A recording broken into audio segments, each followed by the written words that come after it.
Hai Anika, guys di sini. Jadi ada banyak alasan kenapa orang memilih laptop. Ada orang yang suka mobile, suka dinamis. Mereka biasanya akan memilih laptop yang tipis karena enak untuk dibawa kemana-mana. Cuman masalahnya laptop yang tipis itu ya performanya nggak bisa sekencang laptop gaming lah. Nah ada orang yang butuh performa, mereka akan memilih laptop gaming. Masalahnya laptop gaming itu biasanya dimensinya berat-berat. Tapi gimana kalau misalkan ada laptop gaming yang tipis? Dan perkenalkan ini adalah Lenovo Legion S7. Kalau kita breakdown dari namanya, ibaratnya ini kayak penggabungan antara Lenovo Yoga Slim dan juga Legion. Lenovo Yoga Slim itu terkenal dengan desainnya yang premium dan dimensinya yang tipis. Sementara Legion terkenal dengan performanya yang kenceng dan coolingnya yang adem. Dan ketika Lenovo Yoga Slim dan juga Legion digabungkan, jadilah Lenovo Legion Slim 7 ini. Walaupun kalau secara dimensi Lenovo Legion Slim 7 ini nggak bisa dibilang setipis Lenovo Yoga Slim, cuman karena ini Legion dan untuk dimensinya dia di bawah 2 cm, jadi bisa dibilang ini lumayan tipis. Dengan ketebalannya itu untuk sisi depannya dia 15 mm dan sisi belakangnya karena dia agak segitiga gitu, jadi sisi belakangnya ini sekitar 18,9 mm. Dan untuk bobotnya juga lumayan ringan dengan di bawah 2 kg, lebih tepatnya 1,9 kg.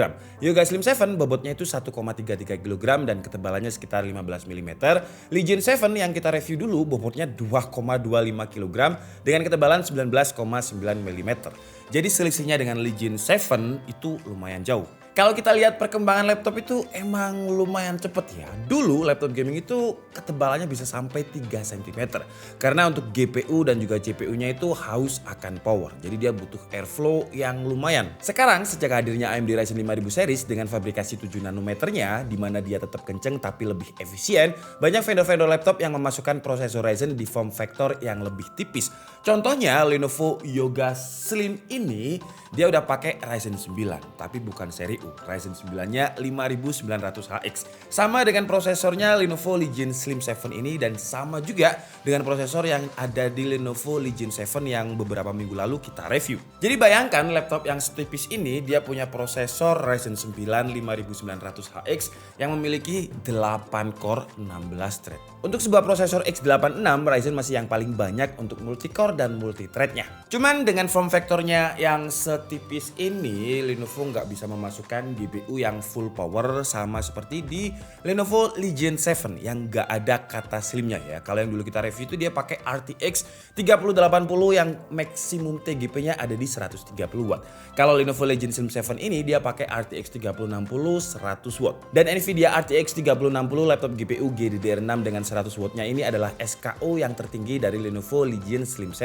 Ya ini adalah kompromi yang emang harus dilakukan sama Lenovo untuk bisa dapat form factor setipis ini di Legion. Karena kalau dipaksakan pakai yang full power ya bisa sih, tapi laptopnya bakal throttling, bakal overheat karena kurangnya airflow di bagian dalam casingnya yang tipis ini. Tapi selain GPU-nya untuk spesifikasi lain nggak ada yang dipangkas di Lenovo Legion Slim 7 ini. Contohnya memori RAM.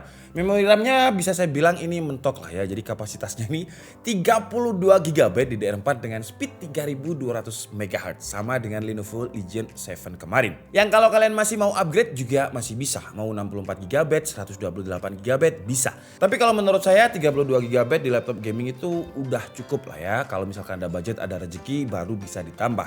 Toh cari RAM single keping 32 GB dan 64 GB itu kalau di Indonesia saya rasa masih susah juga, stoknya cuma dikit.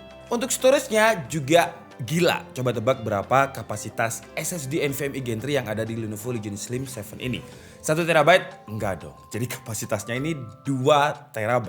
Gila gak ya, kapasitasnya 2 TB SSD lagi. Dan kalau misalkan kalian ngerasa 2 TB ini kurang, mungkin kalian udah beli game kebanyakan dan storage-nya kurang, kalian juga masih bisa upgrade. Karena masih ada 1 slot M.2 NVMe lagi buat kita upgrade. Yang saya suka dari Lenovo itu kalau di kelas high-end-nya, ibaratnya kalau kalian punya uang lebih dan pengen cari laptop high-end, menurut saya Lenovo itu oke banget. Karena kayak nggak ada jebakan gitu, nggak ada part yang dipangkas biar dia murah. Jadi part apapun yang spek rata kanan bisa masuk, dimasukkan sama dia. Layarnya pun juga gak dipangkas. Jadi kalau saya lihat di PS revnya Lenovo untuk layar dia memiliki 3 SKU. Jadi ada yang mulai dari Full HD, WQHD dan juga UHD. Bahkan untuk yang resolusi UHD dia udah support dengan HDR VESA 400. Yang kita review ini resolusinya yang WQHD. Emang belum ada HDR 400 dan kontras rasionya nggak sebanyak yang UHD. Tapi dia udah ada Dolby Vision buat entertainment, buat nonton-nonton film di Netflix yang juga support Dolby Vision. Karakternya akan lebih cinematic look. Buat gaming dia juga punya 165 Hz refresh rate, support VSync dan juga G-Sync, jadi stuttering atau patah-patah ketika bermain game di frame yang cepat akan berkurang. Kalau buat editing gimana bang? Wah buat editing juga masih oke karena untuk color gamutnya dia juga sudah memiliki 100% sRGB. Dan dia juga punya software X-Rite Color Assistant di mana kita bisa pilih profil warnanya sesuai dengan color gamut profile yang kita inginkan. Cuman sayangnya untuk yang resolusi WQHD ini brightness-nya masih ada di standar lah ya menurut saya. Atau kurang malah karena ini kan kelasnya udah laptop gaming high end, jadi untuk brightness-nya dia ada di 300 nits. Memang ada yang 500 nits tapi kalian harus pilih yang resolusi UHD yang tentu harganya lebih mahal. Selain dari spesifikasi utama dan layar yang udah oke, dari segi experience ketika dipakai juga udah nyaman. Jadi dia udah bisa dibuka dengan satu tangan, engselnya pun juga bisa dibuka sampai 180 degree lay. Untuk keyboard sama dengan Lenovo Legion 7, dia udah pakai Lenovo True Strike yang feel-nya memang super tactile. Tapi jujur saya lebih suka feel-nya di Lenovo Legion 7 yang bukan slim. Di Lenovo Legion Slim 7 ini emang feel tactile-nya nyaman, mirip-mirip dengan keyboard Mecha Membrane. Cuman travel distance-nya ini kayak lebih pendek, mungkin karena emang form factor-nya yang tipis. Kalau untuk urusan RGB dia juga udah RGB per tombol dan bisa kita custom di software iQ Corsair-nya. Dan bedanya kalau dari segi desain Lenovo Legion Slim 7 ini nggak ada ambient light yang seperti Legion 7 kemarin. Jadi kalau kalian berharap dia bisa muter gitu lampunya, di sini nggak ada.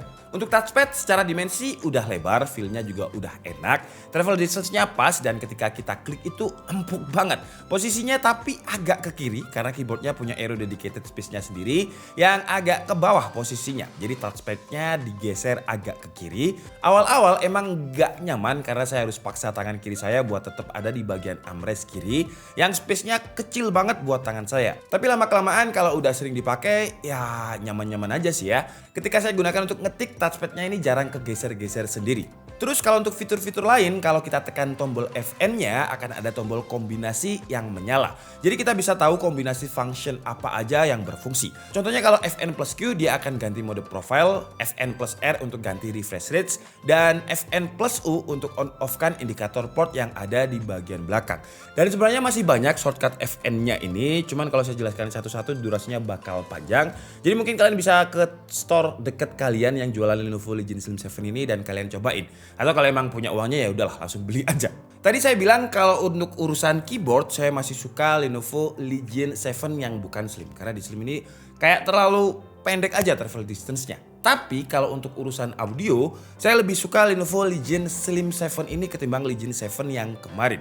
Karena yang kemarin itu suaranya kayak mendem, bassnya memang ada tapi kayak mendem gitu aja. Atau itu karena unit yang saya review saya juga nggak tahu. Tapi kalau untuk Lenovo Legion Slim 7 ini suaranya itu enak, bassnya itu empuk dan ya nyaman aja didengerin. Kira-kira seperti ini suaranya.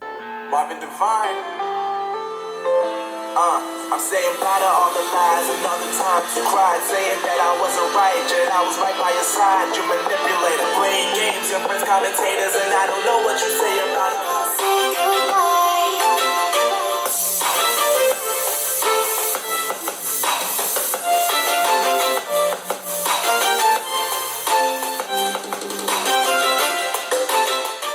Oke, sekarang saatnya kita tes untuk performanya. Dan seperti biasa, pertama kita coba di Cinebench R15 di loop 10 kali dengan skenario rata kanan. Jadi di Lenovo Vintage-nya itu ada di performance dan laptopnya kondisi dicas. Dan hasilnya di skenario rata kanan ini untuk performa single core-nya dia dapat sekitar 200 poin. Kalau untuk performa multicore-nya di running pertamanya kenceng banget, skornya itu 2011 poin. Ya tipikalnya 8 core 16 thread, tapi di running kedua sampai running ke-10 dia nggak sekenceng running pertama dengan poinnya bisa kalian lihat langsung di sini. Kalau untuk suhu temperaturnya di skenario ini nggak sedingin Lenovo Legion 7 kemarin. Jadi dia masih nyolong-nyolong dengan maksimum temperaturnya itu bisa tembus di 94 derajat Celcius. Yang kemarin Lenovo Legion 7 itu di bawah 90 derajat Celcius. Lanjut ke skenario kedua, dengan Lenovo Vintage-nya ada di mode balance, kondisi laptopnya tidak dicas, dan hasilnya memang terjadi penurunan performa dengan performa single core-nya itu jadi sekitar 130 poin. Kalau untuk multi core-nya, running pertamanya tetap yang paling kenceng dengan skor 1500 poin. Lalu running kedua sampai running ke-10-nya dia stabil di kisaran 1300 dan 1200 poin. Kalau untuk suhu temperaturnya di mode balance ini dingin ya, dia itu nggak sampai 70 derajat Celcius dengan maksimum temperaturnya hanya ada di 63 derajat Celcius. Lanjut ke 3D Mark dengan driver Firestrak. Untuk skornya dia dapat tinggi ya untuk 3060 dengan 18035 dan untuk time spy-nya 8308 dan kabar baiknya untuk time spy stress testnya lolos walaupun di Cinebench tadi sempat nyolong di 94 derajat Celcius dengan skor 98,4%. Padahal dia tipis tapi masih cukup dingin. Lanjut ke tes editing dengan software Adobe Premiere Pro dan juga template yang memang biasanya kita pakai, kita export ke Full HD dan hasilnya dia terlalu kenceng dengan durasi hanya 1 menit 21 detik. Kalau untuk suhu temperaturnya ketika rendering Adobe Premiere Pro ini, suhu temperatur maksimumnya hanya ada di 72 derajat Celcius. Tapi itu kayak cuman sekali aja dan untuk average-nya dia ada di 60 derajat Celcius. Untuk suhu GPU-nya pun di Adobe Premiere Pro ini juga cukup dingin dengan di bawah 70 derajat Celcius. Lanjut ke tes rendering 3D dengan Blender, template-nya BMW. Untuk CPU render dia mampu merender dengan durasi waktu 3 menit 15 detik. Kalau untuk suhu temperaturnya di Blender ini karena memang rendering 3D lumayan anget ya. Jadi dia bisa konstan di 95 derajat Celcius. Lanjut untuk GPU rendering di Blender template BMW untuk RTX 3060-nya mampu merender dengan durasi waktu 5 menit 56 detik. Lanjut ke tes gaming dan untuk semua tes gaming ini saya pakai resolusi bawaan laptopnya. Jadi WQXD bukan Full HD ya. Dan pertama kita coba di game Valorant dan hasilnya bisa kalian lihat sendiri di sini. Untuk FPS-nya bisa dapat di atas 200 fps dan dia stabil ya. Kadang malah bisa 300 fps. Cuman sayangnya untuk suhu temperaturnya di game ini lumayan ya. Jadi kalau kalian lihat suhu CPU-nya itu bisa tembus di atas 90 derajat Celcius. Lanjut di game Dota dengan resolusi juga bawaan 1440p dan juga grafiknya ada di best looking dan hasilnya dia bisa dapat di atas 100 fps dengan suhu yang lagi-lagi masih di atas 90 derajat Celcius. Lanjut ke game AAA yaitu Control dengan resolusi yang sama juga 1440p, grafiknya rata kanan pokoknya game di sini dan hasilnya dia bisa stabil di kisaran di atas 100 fps juga. Yang nggak bisa dapat 100 fps adalah game Assassin Valhalla, resolusi 1440p, grafiknya ada di high dan dia ada di stabil itu kisaran 50-an fps lah. Di Watch Dogs Legion dengan resolusi 1440p juga nggak bisa 100 fps. Tapi ya masih nyaman dimainkan karena dia masih bisa dapat di atas 60 fps dengan average-nya itu ada di kisaran 70 fps. Cuman kalau kalian perhatikan dari tadi ketika main game suhu CPU-nya itu bisa tembus di atas 90 derajat Celcius dan kalau untuk GPU-nya sih masih di bawah 80 derajat Celcius. Tapi untungnya kalau kita cek pakai FLIR, untuk tombol-tombol yang biasanya kita gunakan untuk main game seperti WASD, tombol arrow itu nggak terlalu panas. Memang panasnya itu ada di kisaran tengah keyboard, jadi dia ada di kisaran 55 derajat Celcius untuk suhu permukaannya.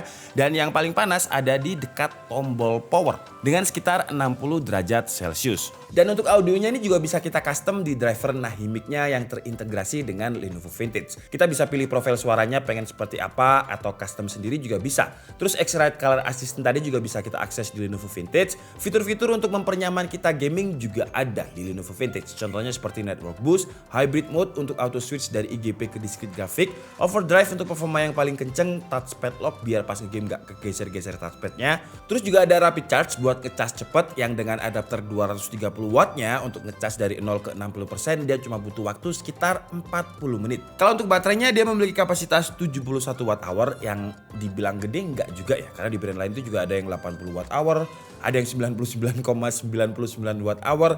Jadi 71 watt hour menurut saya standar aja. Daya tahan baterainya juga standarnya laptop gaming RTX. Ketika kita coba dengan screen brightness 50%, volume 10%, browsing pakai Microsoft Edge, Wi-Fi on, terus juga di Lenovo Vintage-nya balance mode, dia bisa bertahan sekitar 4 jam 20 menit. Oke guys, jadi mungkin cukup segitu aja video review dari Lenovo Legion Slim 7 ini yang menurut saya ini adalah penggabungan antara Lenovo Yoga Slim dan juga Legion 7. Jadi mereka tinggal nambahin kata slim aja.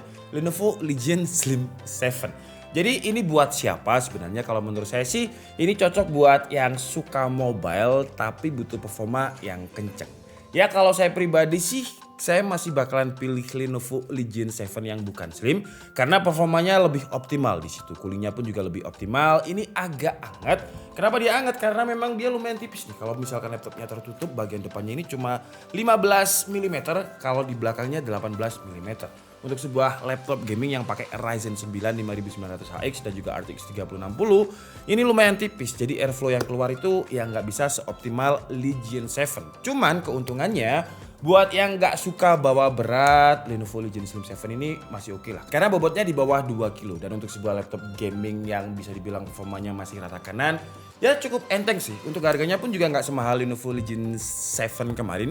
Dia kemarin tuh harganya 46 juta, tapi dia kan pakai RTX 3080 yang 130 watt. Kalau ini sebenarnya untuk spesifikasi lain hampir mirip-mirip, cuman yang beda adalah GPU-nya. Jadi untuk yang kita review ini dia pakai RTX 3060 dengan maksimum TGP 100 watt. Kalau untuk harganya dia di sekitar 30 jutaan untuk 5 bulannya. Seperti biasa kalian bisa langsung cek di kolom deskripsi. Dan sekarang Lenovo, semua varian Lenovo di quarter ini ya, dia udah pakai Windows 11 pre-install dan juga Office 2021. Dan untuk yang HN seperti ini, untuk ADP atau Accidental Damage Protection-nya diperpanjang lagi sekarang, jadi sampai 3 tahun. Oke lah, jadi mungkin cukup segitu aja ya. Kekurangan lain ya keyboardnya tadi yang udah saya jelaskan. Jadi keyboardnya ini travel distance-nya terlalu pendek karena wajar memang laptopnya tipis.